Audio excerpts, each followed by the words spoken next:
What is going on, friends? Sean Don coming back with a technical analysis. Here we have VaShawn Walker at what looks to be none other than Ohio Wesleyan University, the very university that I won my first, I should say technically my only hammer throw national title back in Division III, but that's beside the point. It does not matter.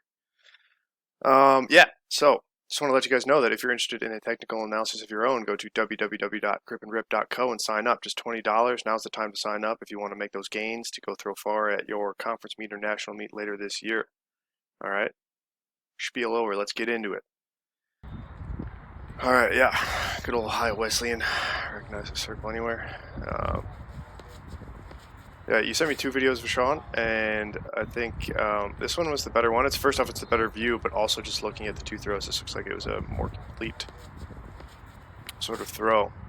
And so I'm gonna break it down for you. Alrighty, the winds, bringing the ball backwards, nice and relaxed. Facing the right, opening the right. Bringing the hammer forwards, arms outstretched, which is good. We'll step up, shift to the right as the ball goes left, that's good. I think you let the hands drop a little bit here. Not a huge problem. But also, I think maybe trying to get those hands out more. As you can see, they kind of come down around the hip. Maybe think about reaching the ball out as far as you can. But you step up, facing the right a little bit better, shoulders opening up well, hips pretty stable. And then, yeah, I think the same sort of thing's going to happen here where your hands kind of go down before they go up. So ball drops, hands go down, and then the ball's going to rise up around the left. And as you can see here, the hands are already up about eye level. And you can see as the hands rise up, you also, if you look at this left foot and this left leg, you're getting pulled up just a little bit. You can see this little glide right there in the foot. Yeah, that's a sign that the left foot's kind of losing tension. Left side's kind of losing tension. You're not as grounded as you need to be, and I think that is because you are lifting up, straightening out, and rising over the left. As you can see, the ball is already higher than you in the first turn. I get it's 3 turns, so like you kind of got to get it going right away. But I think trying to be just a little bit more flat on the entry. And a thing I've learned recently is that it's not necessarily about just holding your hands up and sticking your hands out as far as possible. It's about trying to feel the ball get out away from you. All right, create that centripetal force. Instead of just holding your hands up, there's no force in the ball. It's really not going to work. So you got to let the ball kind of work out and up and away from the body. Like I said, it's just kind of your hands drop down and you work the ball down a little bit. I'd rather you see or let the ball come forwards. A little flatter entry, I think, would be good.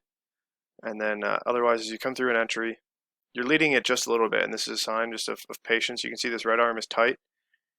If you kind of like held this position right here and then just let everything else turn, left side turn, and you felt this right elbow go straight as ball goes through 0, I think you'd be better off.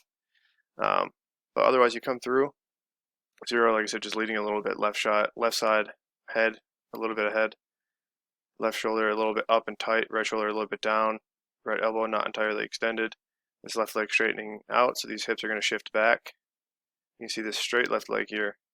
With this 3 heel turns, it is hard to keep this left knee bent, but you really got to try. I think about getting this left knee bent, maybe over the heel a little bit more. And like I said, then just let the hammer go around the left rather than up around the left, just flat out around. So you can see just the general direction from 0 is just up with the hands and the ball. You rise up and you're just barely on that toe, barely grounded. You want to stay down, a downward spiral, if you will. You want to think about dropping this left shoulder down in the next turn. And then your right leg is a little bit behind. So you could get a little bit more active with that. But also, I think if this left side's tight, if this left side's doing all the working, this right side's going to be a little bit behind. So it comes back to chilling out this left side, feeling the right side work a little bit more, but ultimately just feeling more tension, like waiting for the hammer, letting the hammer get ahead a little bit more. I think the more you wait for the hammer, the easier it is to turn this right foot. So if the hammer is back on this right side, which it is, then you are going to have a hard time turning that right foot. And like I said, you rise up, right leg's a little bit behind, and your hips don't quite get ahead of the hammer.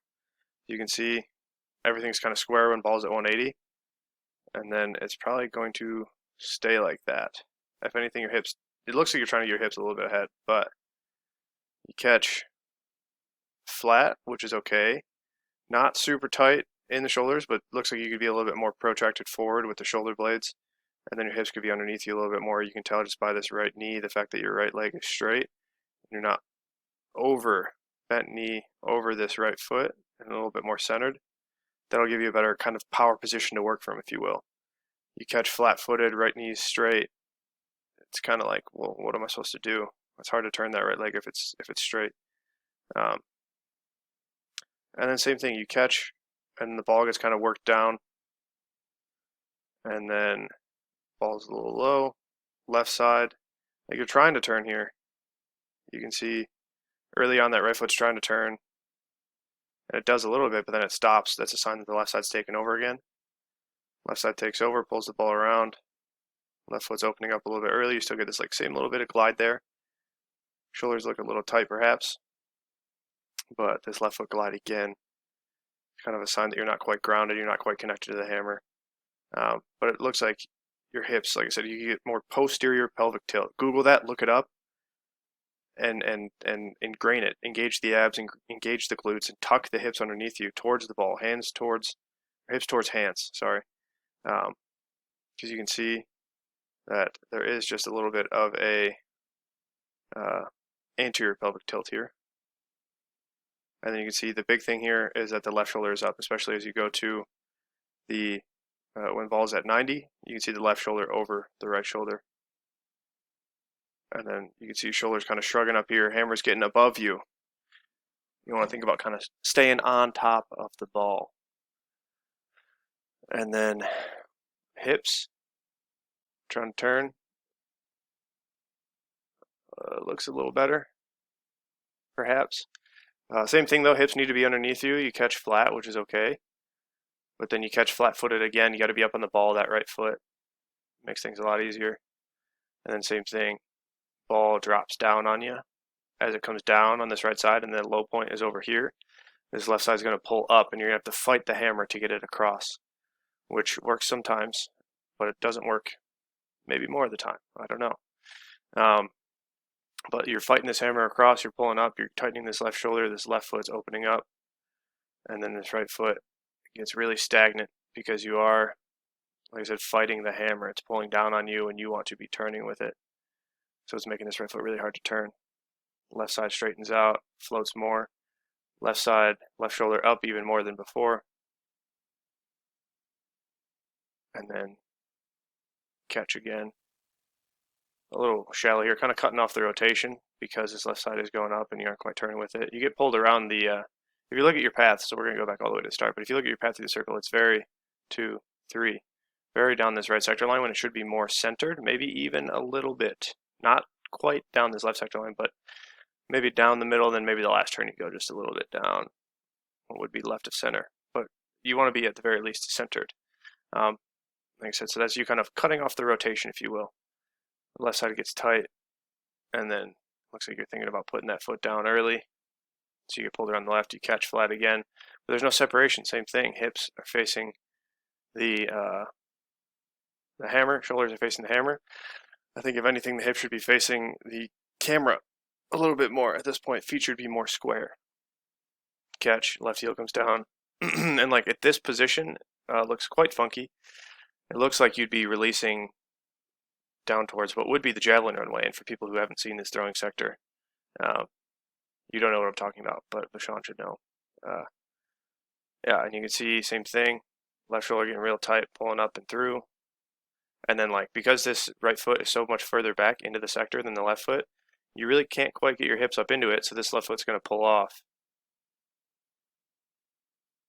for you to be able to turn your hips all the way through. So yeah, to sum up what you need to work on, I think it mostly comes down to, like I said, trying to keep the ball up and out and away from the body and a little bit flatter. And then think about keeping this left shoulder down and getting that low point a little bit more towards zero. And then hips underneath you, controlling that left leg. All, little things that make a big difference in the end. Good posture, good connection, good tension, good turning, and then really just controlling this left side because it's kind of out of control. You're pulling the hammer across, you're fighting against it each and every turn. All right, so there's definitely some potential there. Little things that you can clean up that are going to make a big difference. So let me know if you have any questions for Sean. If anything comes up and you can't quite figure it out, let me know. And if anybody else out there would like a technical analysis, go to gripandrip.co, as I've already said. Now is the time to sign up. It's approaching kind of the meat of outdoor season here as we get into April, and season openers for a lot of people, I think, this weekend, maybe next weekend, myself included. So get some video of you competing, send it over to your boy, sign up for a technical analysis, $20, and get the help that you need to throw the distances that you want to throw. All right? That's it. Until next time, Sean Don, signing off.